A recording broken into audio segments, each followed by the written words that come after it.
you do that? How did you do that?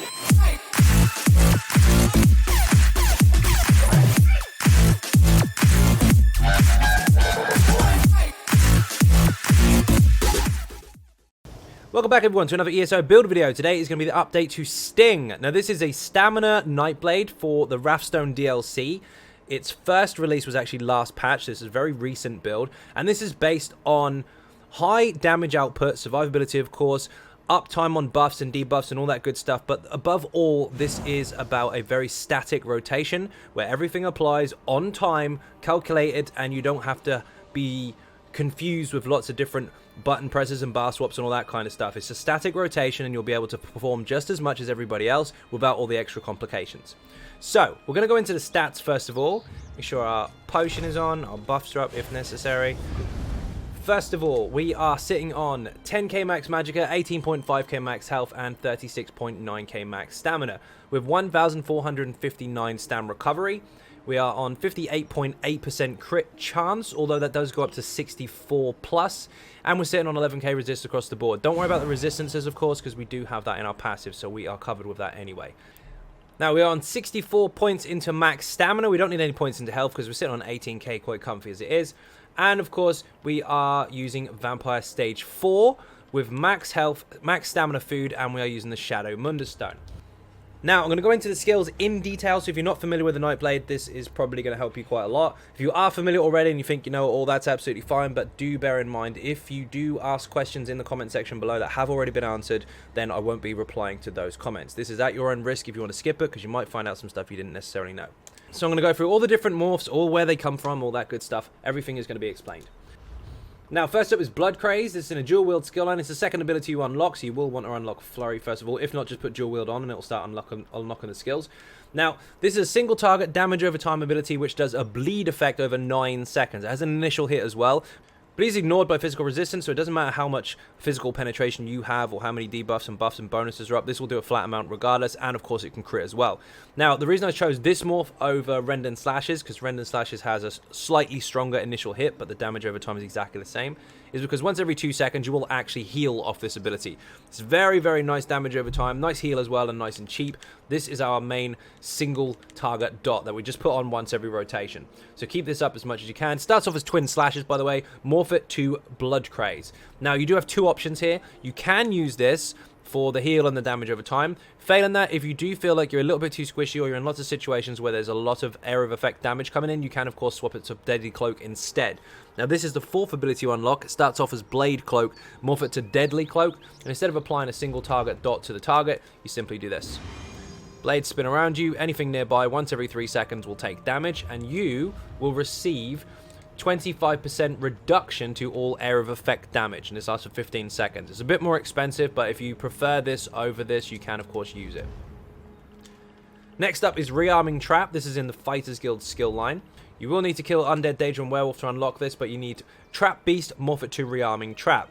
Then this does physical damage over time to the one target that this is affected by, and it immobilizes the target if it can be immobilized. So put the trap down and it catches the target. Unless it's a boss, of course. They can't be immobilized, but they'll still take the damage. Now, for the 6 seconds that this is available or up, you will gain Minor Force, increasing your critical damage by 10%. We obviously want to take advantage of as much critical damage as possible, especially since we've got the Shadow Mundus Stone and we've got high crit chance. So this actually helps us a lot. And also, because it's called Rearming Trap, once this is fired and finished, it will rearm itself once. So this will actually last for 12 seconds, not 6. Keep this in your rotation at all times. Next up is Relentless Focus. Now, this is in the Assassination skill line. It's the last ability you unlock, so it takes some time. You're going to need these on your bar anyway. We'll come to those in a bit. So once you get this, starts off as Grim Focus, morph it to Relentless Focus for the stamina morph. And what this does is this will build up light attacks or heavy attacks, and for each light attack, you will gain 1 tick. For each heavy attack, you'll gain 2.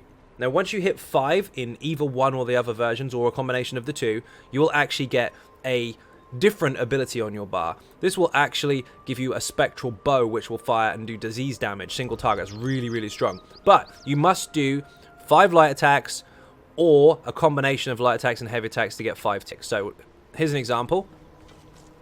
Let's activate it first. Every 1 light attack you do, 2, 3, 4. There we go. Now we're up to the 5th one. You can see that we've got the bow, so you fire it. Now, here's another way to do it. Heavy attack. Heavy attack. We're up to 4 because each one is worth 2. Light attack, there's your 5. So you can either do 5 light attacks, or you can do 2 heavies and 1 light, or you can do 3 lights and 1 heavy. As long as your heavies, which are 2, and your lights, which are 1, calculate up to 5, that is when your bow will appear, and that is when you can take advantage of it. So we'll just briefly go over that again. We'll do 5 light attacks, 3, 4, 5, changes to a bow, fire it, and continue. Now, the trick to this skill is you need to keep up light attacks in your rotation or heavy attacks in your rotation. Calculating 5 light attacks accurately to make sure that you don't waste any is actually quite difficult unless you've got add-ons or whatever on PC. What I've done with the rotation when we get to that is I've managed to calculate this in such a way that you will get 2 bows every front bar rotation without fail, and you don't even have to count for yourself because the rotation is already done for you. But that will make more sense later. Above all, make sure you keep your light attacks up and make sure you reapply this once every 20 seconds. Not just the bow, you have to reapply the skill to reactivate it. And that way you'll keep up the minor berserk, increasing all of your damage done by 8% just for having it active. So as well as the light attack bows, you do keep this active for increased damage. There's only 2 classes in the game that currently get this as a base, but you can gain this from combat prayer as well. Not the bow, the minor berserk. Now, hopefully that one wasn't too confusing, but we're going to go over that again when we get to the rotation, so that'll make a lot more sense. This is the one that scares people. Minor berserk all the time, and spectral bow once every 5 light attacks. Now, next up is Surprise Attack. This is our main spammable, and this is in our Shadow skill line. This is a single target hit. It hits very, very hard. It hits with physical damage, and it's our main spammable, of course, and this does reduce a target's physical resistance by 5280 as well for 17.3 seconds. This is very, very strong. Every time this hits, this reapplies Major Fracture. Not all classes have Major Fracture. If you're a stamina build, you kind of rely on the tank to do that for the most part, but some characters or some classes do have this, and the Nightblade is one of them. You need to use this as much as possible, and when we get to the rotation, this will make a lot more sense. But also, while you're sneaking or invisible, this can stun the enemy and knock them off balance as well. So it's a really nice one for if you're solo or something like that. You want to sneak up on things and get that off balance bonus to do more damage, or if you're in PvP. But essentially, it just does this. Now, the way we work this in with our Grim Focus, or Relentless Focus rather, is to keep up your light attacks. You don't just do light attack, light attack, light attack, light attack. That's boring. What you do is you light attack, surprise, light attack, surprise, or heavy surprise. See what I mean? You weave them in between. But again, when we get to the rotation, that'll make a lot more sense. Next, we need to tell you where that starts actually. Starts off as Veiled Strike. Morph it into Surprise Attack. The other morph is for Magicka, not Stamina. Killer's Blade, of course, is next up, and that is in the Assassination skill line. First ability to unlock. Starts off as Assassin's Blade. Morph it to Killer's Blade. Now, this is your execute ability. Any enemy that is under 25% health, this will do up to 300% more damage. So, this mustn't be used before the target goes below 25%. Otherwise, it will hit like a wet noodle. You need to make sure that they're in execute range to be able to start using this. So when you are using Surprise Attack all the time as your main spammable, when their health is low, 25% and under, or in fact under 25, that's when you switch to this ability instead. This also heals you for 20% of your max health if the enemy dies within 2 seconds of being struck by you. So if you hit a target with this and kill it, or it dies shortly after, you will heal. So lots and lots of ads, go around killing them all, heal, heal, heal, heal, and everything dies. Next up is Incapacitating Strike. This is in the same skill line. This is actually unlocked at level 12 of this skill line, so you get it really, really early on. Starts off as Deathstroke, morph it to Incapacitating Strike. Then this does a single target disease damage hit initially, and increases the damage you do against that target by 20% for 6 seconds.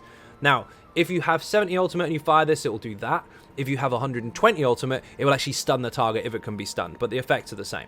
This also afflicts them with Major Defile, reducing their healing received and health recovery by 30% as well. So really handy in PvP and some bosses that heal too much. As your main ultimate, by the way, you use this all the time. The backbar ultimate is not used at all, it's just there for stats. Now, on the backbar, we've obviously got Resolving Vigor. Now, this is actually very, very handy because we need a heal. This is in the Assault skill line. You do need to go PvP for this. If you don't like PvP or you suck at it, don't worry. Just go into Battlegrounds and just persist until you unlock this.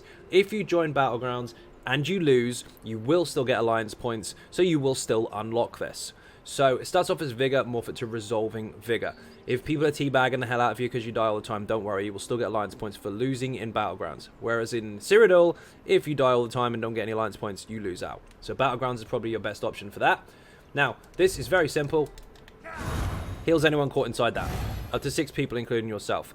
But it's a heal over time. But do not, whatever you do, do not do this. This will just waste your resources and it just reapplies it from 5 to 4, 5 to 4. It's a waste of time. Don't do that. Really bad resource management. Next up is Poison Injection. This is in the bow skill line. This is your other execute. This is the 5th ability you unlock. Starts off as Poison Arrow, morph it to Poison Injection. Now, although this is an execute ability as such, because under 50%, this does get progressively more dangerous. It does up to 260% more damage the lower their health. This is also a very strong damage over time that you want to keep active all the time. So keep this on your target at all times. Very simple. Looks like this. Just an arrow with a damage over time. Keep it on target all the time, and when it's in execute range, it will get stronger. Oh, I also forgot to show you the ultimate. Looks like this. Wicked Spin. Looks like that if you got 120 or more. If you got 70, it's just a stab.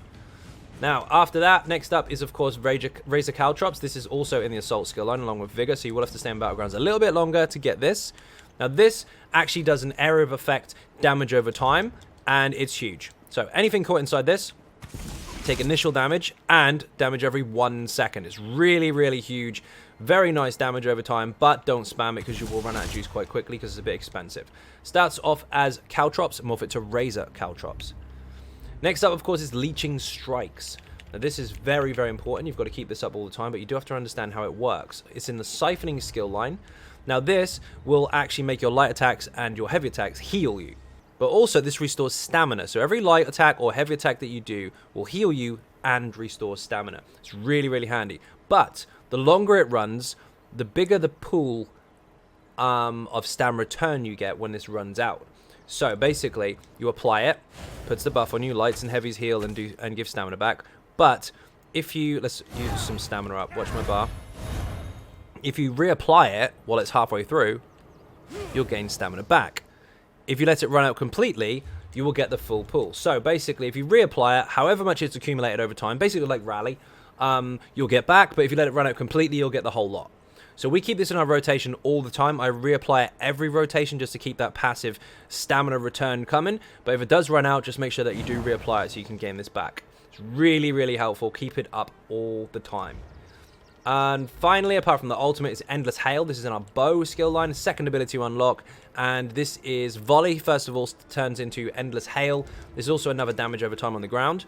Much like Caltrops, but in a smaller area of effect. Keep them both down at the same time. However, Volley, especially if you have the Maelstrom weapon, is incredibly powerful. It hits really, really hard. Or Endless Hail, rather, because it's morphed. This will actually do damage every half a second. Not every 2 seconds, not every 1 second, every half a second. It's absolutely incredible, so keep this on the target at all times. Finally is our Flawless Dawnbreaker. Now, this is here just for stats. We never, ever use this. I know on some builds I use stuff as an oh shit button. This is not used at all. So, if you go into the Fighters Guild skill line, it's the ultimate from that skill line. It starts off as Dawnbreaker, morph it to Flawless Dawnbreaker, and yes, it does damage in area of effect in front of you. It does damage over time as well if you hit multiple targets, of course, or even just a single target. But above all, this is on the back bar to give us a 5% weapon damage increase while we're there. The bow has less weapon damage than the dual wield, flat out, because we're using 2 weapons and then we're using 1. But with a 5% extra bonus on the back, when we do switch to the back bar, we still get that additional bonus, which is quite handy. So we use this all the time, whenever it's ready, but we use this never, we just leave it here for stats. This, by the way, only use it when you're about to start firing off your front bar rotation. If this is ready by the time you swap bars, don't fire it until you come back, because otherwise you're going to press it, switch to your back bar, and you're just buffing dots rather than buffing dots and spammables. So always use this when it's on the front. Now, we're going to go into passives. These are important, so pay attention. Very important, in fact. Now, Assassination, first of all. Increases your weapon and spell damage by 10% while you are sneaking or invisible. That's not really that important for PvE, unless you're sneaking around and stuff. Stealing, who knows. And increases the duration of the stun from sneak. So if you do need to use any form of sneak, whatever, this can be handy, but for us, it's not really necessary. When an enemy dies within 2 seconds of being damaged by one of your assassination abilities, you restore 1876 magical or stamina, whichever of the maximum is higher. So if you hit anything with your Relentless Focus, your bow, basically, or you execute something, or you hit it with your Incapacitating Strike, and it dies, you will actually get stamina back. Increases your weapon and spell crit ratings by 4, 3, 8 for each assassin ability slot. We've actually got 3, so we get 13, 4. That is actually our crit chance on our front bar. On the back bar, we don't actually have any, so we lose out there, but we do have it on the front. Now, if you wanted to, you can, of course, have Mark Target on your bar, which you want to turn into Reaper's Mark, and this will basically heal you and give you Major Berserk if something dies. Now, you can swap this out from Vigor if you prefer, but I wouldn't take off the heal, but in some situations you may be able to utilize this. If you do that, you'll have crit on the back bar as well, and it will actually benefit you. But that's a little more advanced and not something you really have to go into. Now, this one increases your critical damage by 10% as long as you have an assassination ability slotted. So on our front bar, we have an assassination ability on our bar. So we get that 10% increase to critical damage at all times on our front bar. On our back bar, we do not. Now, you have got 2 choices here. Again, you could put Reaper's Mark on here if you're comfortable running without Vigor, but I wouldn't recommend it. And also, you could change this ultimate to Incapacitating Strike instead of Flawless Dawnbreaker. However, if you don't crit on this bar, that would be a useless passive. However, the Flawless Dawnbreaker does give us a flat weapon damage across the board. So, out of the 2, Flawless Dawnbreaker did actually outperform on here. But if you do want to close the gap, of course, Reaper's Mark, you can actually sneak it in here. But again, it's risky because you'll be dropping Vigor if you do so. But the choice is yours. Now, Shadow, of course, we're only using 1 ability here, but these are still valid. Increases your health, stamina, and magic recovery by 15%. Across the board, we have high recovery. Very nice. Take it. This, casting a Shadow ability, grants you Major Resolve and Major Ward for 6 seconds, increasing your physical and spell resistance by 5280. This duration is increased by 25% for each piece of heavy armor equipped. Current bonus is 7.5 seconds. So, our surprise attack, although it applies Major Fracture for 17 seconds and does single target damage and all that good stuff, this also gives us Major Ward and Major Resolve as well. This actually gives us resistances for hitting stuff. So we don't have to slot a resist buff. This passive does it for us, which is absolutely insane. The more stuff you hit, the stronger you are. You basically can keep this up pretty much all the time. If you're an Execute, by the way, of course this will fall off because you're using Killer's Blade instead, in which case every rotation maybe sneak in a quick surprise attack so you can keep this up. Increase your max health by 3% for each Shadow ability slotted. As you can see on our front bar, we've got a 3% increase, so we actually have more health for having surprise attack on the bar. And of course, increase the duration of your Shadow abilities by 15%. Anything that's got a durated effect, including this, giving us a longer uptime on Major Fracture. Siphoning, of course, is important. After drinking a potion, you gain 20 ultimate. Our ultimate is 70. 70 is stupid cheap. 20 ultimate just for using a potion. Use those potions. Increase your max magicka by 8% while Siphon ability is slotted. Of course, we have one on the back bar, so we have an increase there. Increases your healing done by 3% for each Siphon ability slotted. That is on the back bar also, so if you do Vigor on the back bar, you'll get an increased healing done bonus. And of course, casting a Siphon ability generates 2 ultimate. This can happen once every 4 seconds. All we have to do is recast this, which we are doing every rotation, and we will actually gain ultimate. And we use a potion, and we get ultimate back. We use a Siphon ability, we get ultimate back. It's absolutely insane. We can generate ultimate all day long. It's really fast. Dual wield, of course, you want every single one of these. They all help towards your damage, your sustain, and all that good stuff as well. First of all, we are gaining a passive execute because our dual wield abilities, if we're using them, which we are, light attacks, heavy attacks, and of course blood craze as well. While the target is under 25% health, we will actually do 20% extra damage from those abilities. Increase the damage of your offhand weapon. So the offhand actually does less than your main hand, so this increases it. Reduces the cost of dual wield abilities. Of course, we want to get the cost down. Gives you a 15% damage bonus when attacking stunned, immobilized, disorientated, or silenced enemies. So anyone with a kind of CC effect. And also grants a bonus based on a type of weapon we have equipped. Now, we are using 1 sword and 1 dagger. So we have a nice crit rating there, 1095, and we also have a 3% increase to our overall damage. That's all damage we do is increased flat, whether you crit or not. So it's really strong. You can, of course, still use an axe. It does have a bleed effect, but obviously it's chance-based, and they did reduce the bleed a little bit. So the sword is actually kind of peaking up a little bit higher than the axe, depending on what type of build you're using. You can still use the axe if you're using the previous setup, though. It's absolutely fine. You'll only lose about 500 to 1k DPS overall. Bow passives, of course, are very important. Gives you a damage bonus of up to 12% against enemies at longer range. So if you are at long range and you're trying to run up to the fight, and you drop a couple of skills from your bow, they will do more damage on the way in. So make sure you get that passive. Ignore those budgies.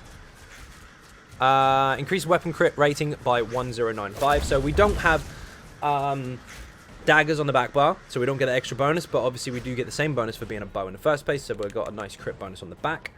Reduces the stamina cost of bow abilities by 15%. We do want the cost to be down. Dealing damage with a light or heavy attack increases the damage of your bow abilities by 5% for 5 seconds. Now, bear in mind, of course, we do have to keep up our light attacks and our heavy attacks on our front bar, but also if you do so on the bow, you will still stack up towards your spectral bow. So if we fire 5 times here, for example, see we've got a bow on the front, it remembers. Not only is it important for that skill, but it is important for this passive. If you do that up to 5 times, which we won't, we'll probably do it about 2 or 3 times per rotation. Each one will give additional damage to your bow abilities by 5% for 5 seconds. If you're using a bow build, this is up 100% of the time. If you're using a mixture of one weapon with a bow, then that's when you won't get the full uptime. And if you do, you'll spend too much time on the back bar. So we don't get the full extent of this, but we do get a very nice bonus nonetheless. Hasty retreat, of course, if we dodge roll, we get major expedition for 4 seconds. So dodge and run. But be careful not to dodge roll too often, because you'll get increased cost if you dodge roll between like every 3 or 4 seconds. I think it's 3. Light armor, we are of course using 1 piece of light armor, so you can get this. This reduces the effectiveness of snares per piece 1, and this reduces the cost of sprinting. This will give us increased mag recovery and reduction to cost, which is not that important, so you don't have to get this if you don't want to. And this will increase our spell resistances for each piece 1 as well. Medium armor, of course, we're using 5 pieces of medium. You want this for the crit bonus, which is each piece will grant you extra crit chance. You want this for a stam recovery increase and reduction to cost. This one is more for sneaking around, so you don't have to get this one if you don't want to, but if you like sneaky stuff and stealing, or even if you're PvPing, you might want to get this. This one needs 5 pieces, so this increases your weapon damage by a whopping 15%, and this increases your movement speed while sprinting and reduces the cost of dodge roll. We do dodge roll quite a bit. It's our main resource pool to do damage with, to heal with, to break free with, to block with, and to dodge roll with. We use everything we need in one bar, so you want to get the cost down. We are, of course, using 1 piece of heavy armor, so you don't want this for the resistance bonus. Take this for the constitution passive, giving you resources back for taking damage once every 4 seconds. It's small, but it helps. And this, of course, increases our max health by 2% for each piece worn. For these 2, you do not need them. These are if you have 5 pieces of heavy only. These 3, however, get them. We are a vampire, of course, a stage 4 vampire. Stage 2 and above will give you this passive, increasing your mag and stam recovery by 10%, so your sustain is up. And this one, the lower your health, the less damage you take. Basically, under 50% health, up to 33% reduction to all damage, the lower you go. So the less health you have, the longer you'll stay alive, the easier it is for you to heal back up to full. You don't get so squishy. Oh, you might want this as well, because it reduces the severity of health recovery, although our health recovery is bad anyway, because we're a vampire. It's not really a stat that we utilize. We mostly just get healed if we lose health. Fighter's Guild, of course, you're going to need these.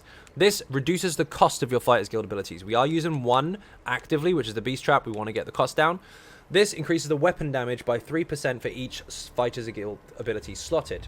Nearly spat my words out. This one here is 3% on the front bar, and this is 3% on the back bar. Now, I know it says 5% on the skill, but the 3% adds on top as well. So this is actually an 8% bonus overall. So this is why we use this on the back instead of the extra crit damage bonus, because if we don't crit, we get nothing. But if we have this on, we get an increase no matter what. Next up is this, of course. You generate 9 ultimate when you kill an undead, Daedra, or werewolf. You will be doing that a lot. You will generate ultimate like hell. You gain ultimate back from your potions. You gain it back from your leech and strikes every time you apply that. Your ultimate regen is absolutely mental. So make sure you get this passive. You can possibly sometimes even use your ultimate every rotation instead of every 2, depending on what you're up against. It's very, very strong indeed. This, of course, your Fighter's Guild abilities deal an additional 20% damage versus undead, Daedra, or werewolves, which means when we are using the 1 active Fighter's Guild ability, the Beast Trap, we can actually make it stronger, depending on what we're up against. Mage's Guild is not relevant, neither is Sigic Order or that. We don't need those. Undaunted. Every single synergy you see, take it.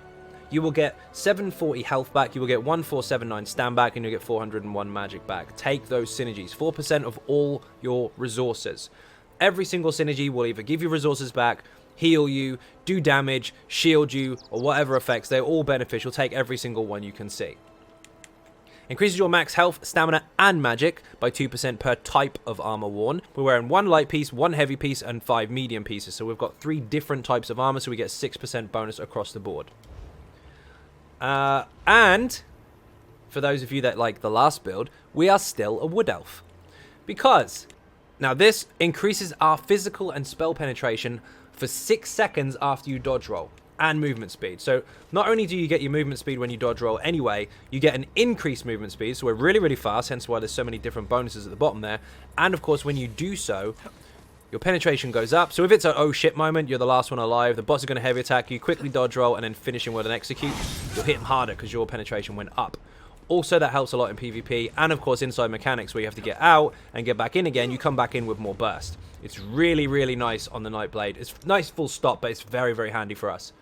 This here increases your stamina recovery by 258. Now this previously was 21% of your overall. Instead now it's 258 of your flat, plus it does stack with benefits and bonuses as well anyway, so it's really, really, really nice. Solid recovery, and that means that it can help us quite a bit because we do spam a few abilities now and then.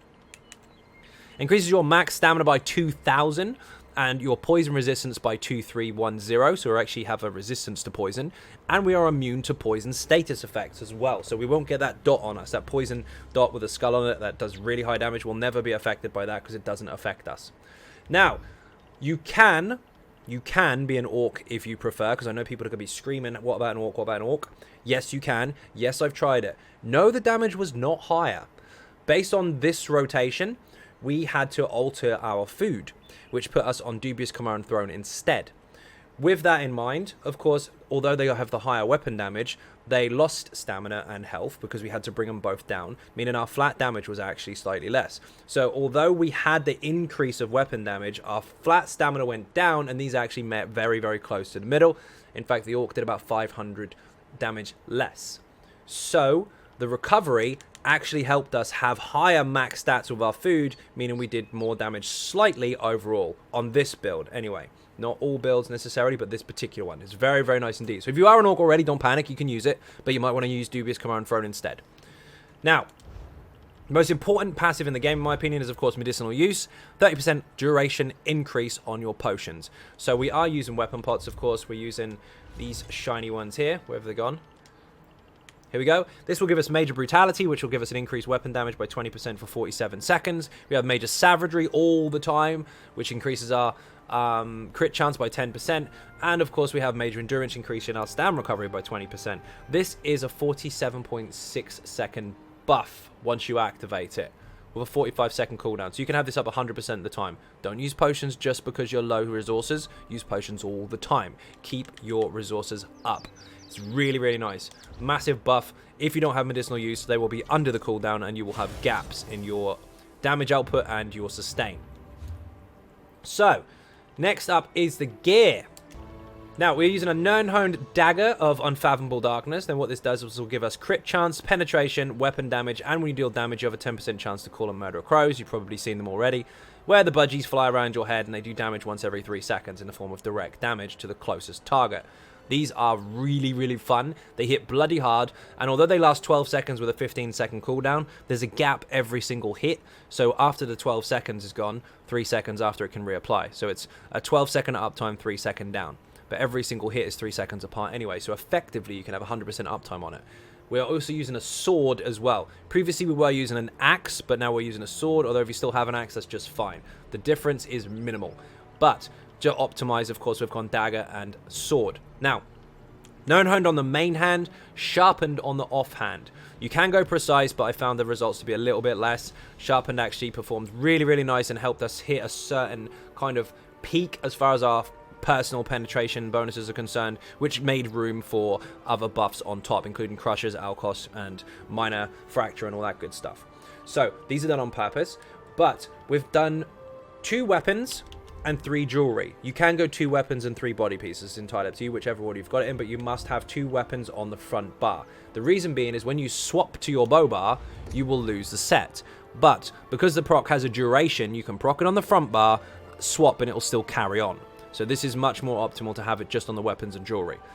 Now, we are using poisons, of course. This is Nirnroot, let me remember this, Nightshade, and Fleshfly Lava. You want to build as many of these as you possibly can. They're incredibly strong. They always have been, but we kind of dipped in and out of them when the traits were changing. Now they're being used a lot more again. Double dot poison, basically just for using a weapon ability, including lights and heavy attacks. This will apply 2 dots, and it hits really bloody hard. If you don't have poisons, however, and you don't want to use them, which is also a choice, you can, of course, use a diseased glyph here and a poison glyph here. I know I don't have one on because I'm using poisons anyway. Or, of course, you can use a stamina glyph where it returns stamina. It's entirely up to you. But above all, if you want to get the most out of your damage, as far as this setup is concerned, you want to hit poisons on your front bar. Maelstrom bow on the back bar, of course. You can use an Unfathomable Darkness bow instead if you prefer, although you don't necessarily need the proc on both bars because it will just carry over anyway. So what I would suggest is if you don't have a Maelstrom bow, you can, of course, use an Agility bow to give you 1,500 stam on the back bar, or any crafted bow that will give you any benefits towards your damage output. So anything that's got weapon damage or stam enchant or stam increase, sorry, or a crit chance is entirely up to you. Anything that is stamina based. But if you can get the Maelstrom bow, you want an infused one, you want a weapon and spell damage glyph on the back, and this increases your volley ticks to hell and back. Every single tick of damage, every half a second, will get stronger and stronger and stronger. If you can get this, definitely use it. If not, don't panic, there are options, of course. The monster set is Krag. This is an infused heavy on the head and a Divine's light on the shoulders. Now, this can be light and heavy in any order, so you can have a heavy shoulders or a light helmet. It doesn't matter as long as Divine's on the shoulder and infuses on the head. Stamina enchants on both. This has physical penetration bonus, and when you deal damage, you have a 10% chance to spawn nice legs above your head that flap around in front of you, and they do damage every 0.4 seconds for a second 0.2. And this can happen once every 3 seconds. So it's a 1.8 second cooldown. This fires rapidly. Happens all the time. Now we're going to show you the procs all together, actually, because we've explained them both already. Let me see. There's the budgies. Let's see if we can get this going. Ignore the whirlwind. There we go. There's the arms, or legs. And it just whacks a target in front of you with 3 waves of damage. It's very, very close quarter, though. So bear that in mind. You do have to be in the enemy's face. You can, of course, if you prefer, go with Stormfist. Now, Stormfist, you'll want this to be infused on the head, Divines on the light, just like before. Divines on the shoulder, rather. But this actually does damage.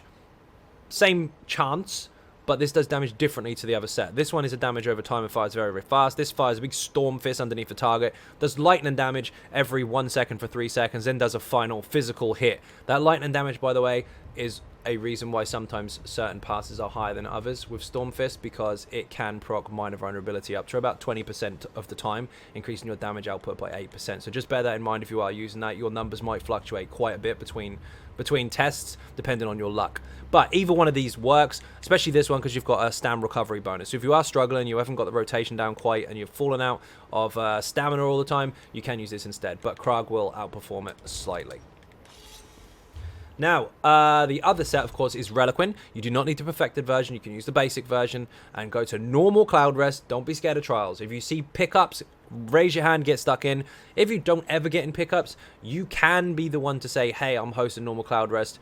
We need X amount of DPS in a tank, blah, blah, blah. You can be the one to host that. Everybody has the ability and the facility to do so. So don't be scared. Go host a trial. You will get it done. Now, what you want to look for is Reliquin. You want it on all the body pieces if you can. Failing that, you can obviously do a couple of body pieces and a couple of jewelry. Doesn't matter which order, as long as, like I said, darkness is on the front bar. Now, what you need to do, server come down, perfect. Now, you want Divines on the small pieces and Infused on the large. Froze for a minute there. This will give you weapon crit chance twice. This will give you stamina if you have the perfected version and not if you don't. And this will give you minor slayer. Now, this does give you a stack of damage every 1 second that you do a light or a heavy attack, and it will have a 5-second timer. If you miss 1 light attack or 1 heavy attack over the period of 5 seconds, the whole stack will fall off and you lose all your damage. It stacks up to 20 times. It does a serious amount of damage if you can keep it up, especially on the Nightblade, of course, because you should be light attacking, you should be heavy attacking, otherwise you can't fire your spectral bow properly.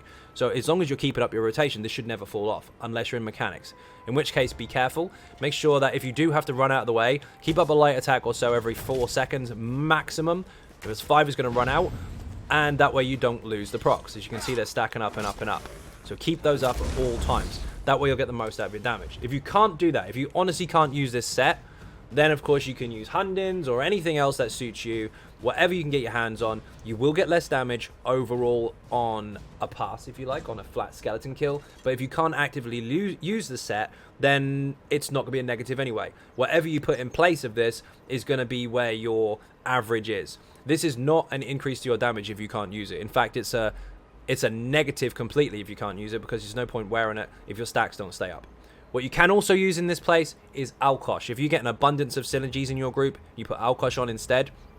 Just make sure you keep taking those synergies. Every single synergy, you'll debuff the target, and you'll add an additional damage over time effect in front of you in area of effect. It's very, very strong. So the choices are obviously Reliquin if you can keep up your lights and heavies, Alkosh if you've got access to it and you don't prefer this set, or if you don't have either of the trial sets and you don't want to go into trials to get any of the loot, you do not have to. You can use a crafted set, or you can use anything you pick up off the market. Whatever stamina set floats your boat. So Briarheart, Hundins, anything you like. It's up to you. You will, of course, get less overall, but you'll still be able to crack 40k plus, no problem. Now, traits, just quickly. Infused on the back bar bow. You want Nirnhund on the main hand, Sharpened on the offhand. Infused on all the big pieces, so helmet, chest, and legs. Divines on all the small. 1 Bloodthirsty, 2 Robust on the jewelry. Now I'm going to get into champion points. Then I'm going to go over the rotation. Same as most of my setups, 72 points into Ironclad to reduce direct damage, 64 into Elemental and Hardy to make sure you've got a 13% reduction to all the rest of the damage, and 51 into Thick Skinned, of course, making sure that we have additional dot reduction to all these damage types. Unchained, by the way, if you do break free, and you will, your next stamina ability will be 80% cheaper, so throw out Caltrops. It's your most expensive ability. Make sure you take use of that passive. 19 points into Quick Recovery, increasing our healing received from our own heals and other people. And of course, the Field Physician passive unlocks at 10, which means while you're resurrecting someone, you probably will be, you will take less damage. So pop a quick Vigor and then pick them up. 44 points into Warlord, reducing the cost of break free. 75 points into here to make sure that we get an increased 14% stamina return from our heavy attacks, and of course 75 points into here for 14% stam recovery. Don't go any higher because you'll just get high diminished returns and you'll waste 25 points to get 1% that you don't need. Instead, 76 points into Tumbling. Granted, you only need 72 points here to get to 23%, but we've got 4 points spare. I'm not using them anywhere, so I'll put them into here. That way, for 75 points in this tree, I can unlock the Treasure Hunter passive, which gives me better loot. Better quality loot. 66 into Master at Arms and 9 into Physical Weapons Expert, increasing our light, heavy attacks, and direct damage, and of course unlocking the Butcher passive, meaning that our light attacks under 25% health for the target do 5% more damage. Heavy attacks included as well, by the way. 66 into Thaumaturge to increase our overall damage over time. Precise Strikes increasing our critical damage done, which is also very, very high at the moment. We've got the passive, that's a Nightblade. We've also got the Shadow Munderstone. We've got our Beast Trap, and we've got this. 21 points into Penetration. We do actually have just over 13k by ourselves, including our Major Fracture, which means we've still got plenty of room for the 3k from Alkosh, 2k from a Crusher, and even Minor Fracture if you want. But if you do have all the shinies, including an Infused Crusher, and you go slightly over, one, it's not the end of the world, because your area of effect will do more damage to surrounding targets, because not all of them will be debuffed. But two, if you do want to be really anal about it, hit that right on the nose, because apparently you've got 100% uptime on all buffs and debuffs, which, by the way, you will not. You can, of course, drop this down a little bit and put more into flat or crit damage or anything like that. It's up to you. 64 points into Mighty as well, by the way, for all of our flat physical, poison, and disease damage. Now, the rotation. We're going to make this very, very simple. Of course, you can be really spammy with it, but if you are, you will run out of juice and you'll get confused. But we want to make sure our Spectral Bow is controlled. So, first of all, you're going to run in. You're going to make sure your Beast Trap is on. And, of course, you want to make sure your first dot is running. So your Blood Craze should be on. Then we're going to switch to the back bar. Make sure your Leech and Strikes and your Relentless Focus are both up, by the way. So Beast Trap first. Light Attack, Blood Craze, swap bars. That's your initial entrance to the fight. Volley, light, Poison Injection, light, Caltrops, swap bars. Now your first rotation will have an ultimate ready, 9 times out of 10. So you hit your ultimate. Light Attack, Surprise Attack, Light Attack, Surprise Attack, Light Attack, Spectral Bow at this point. I'll show you with the timers in a moment.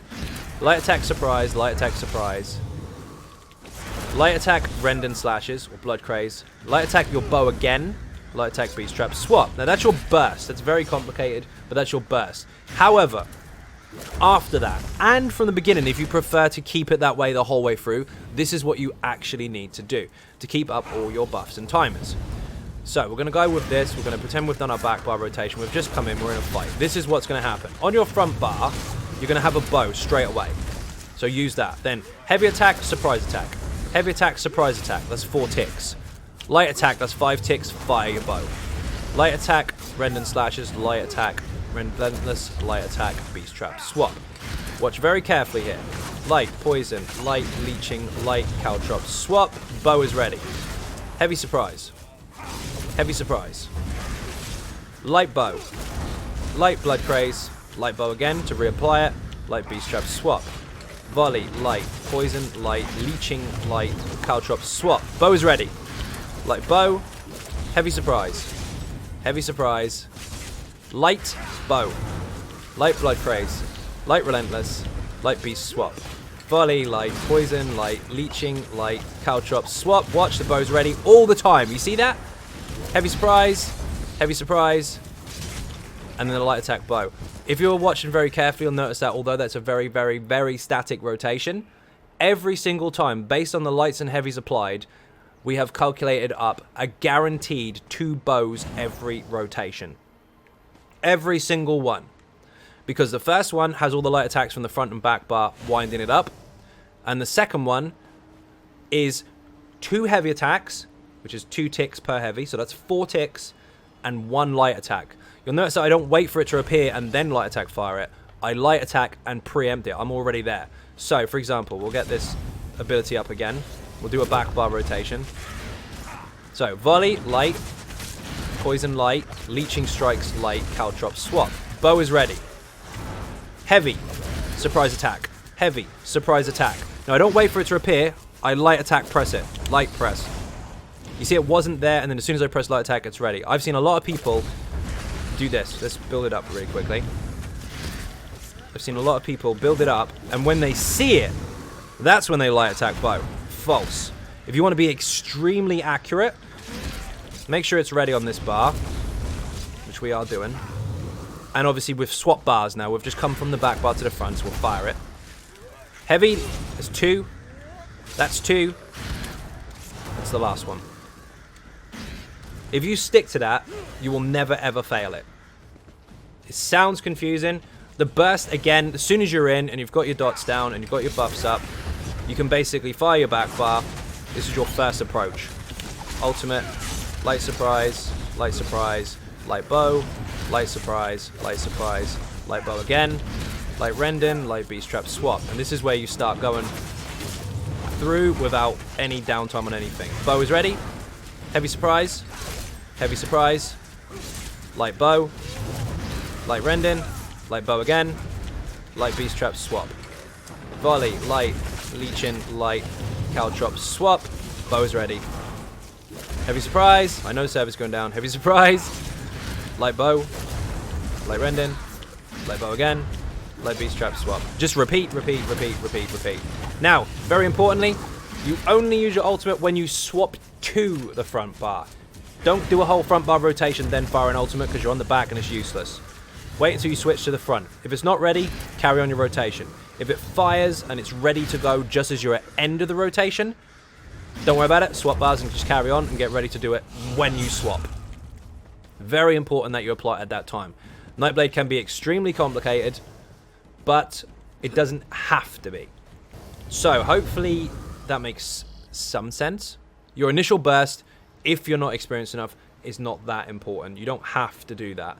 But what you do need to do is make sure that every single rotation, it's not active at the moment, so you won't see it, but you basically fire your bow straight away. As soon as you swap to the front bar, light attack and fire your bow.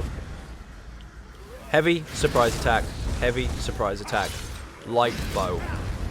Light dot, light reapply the bow again, light beast trap, swap. In that order. Replay that as many times as you want until you get it, but in that order, you'll have 100% uptime on those 2 bows every single time you swap. You'll always have your leech and strikes up. You'll always have your relentless focus up, meaning your minor berserk. You will always have your sustain up as well because the 2 heavy attacks are carrying it through. One more note, by the way, your heavy attack doesn't need to look like this. Doesn't need to look like that and then a surprise attack. That's far too slow. Hold heavy attack for 2 full surprise attacks. Press surprise attack while your button is held down. So right now I'm going to hold it for 2 whole surprises. So I'm holding it now. Pressed it again, let go. That will animation cancel by default, and you will get your stamina back just for doing your rotation. Anyway, I'm going to show you what it looks like on a target dummy. You can get a bit more than this, but it's a demonstration nonetheless, so enjoy.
So hopefully that helped, hopefully that wasn't too boring, and hopefully you have a better understanding of how to approach this particular build. The Nightblade is quite complicated if you're utilizing Spectral Bow, but hopefully this particular rotation helps you to keep on top of it. Remember, your rotation does need to be clean in order for the buffs to stay up, and your bows to fire at the right time and all that stuff, so it will take a bit of practice. Get yourself a target dummy, don't look at the numbers, just get the rotation down and you'll be fine. So, first of all, thank you all very much for watching. I hugely appreciate the support, and if you're not subscribing, please do hit that button. It is free. Furthermore, if you want to help support outside the channel, there are some links in the description for Patreon, Twitter, Facebook, and of course the website, XynodeGaming.com, where all the written guides are. Don't forget, I also live stream every night from 10 PM UK time on Twitch as well. The link is in the description. Thank you very much for watching, and I will see you in the next video. Bye-bye.